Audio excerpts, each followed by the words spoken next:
Hey guys, got a 2021 plate Volkswagen Golf here. It's going to show you how to reset the tyre pressure warning light on this one. So on this one, we're going to use the screen on the centre of the dash here.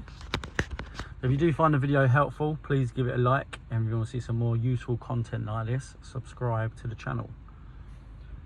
Right, so from here, we're going to press cross out of here, or press the menu button. And then from here, we're going to press exterior, make sure you're on there, then go down to the bottom left where it says tyres. So first, make sure your tyres are pumped up to the correct pressures, then press set.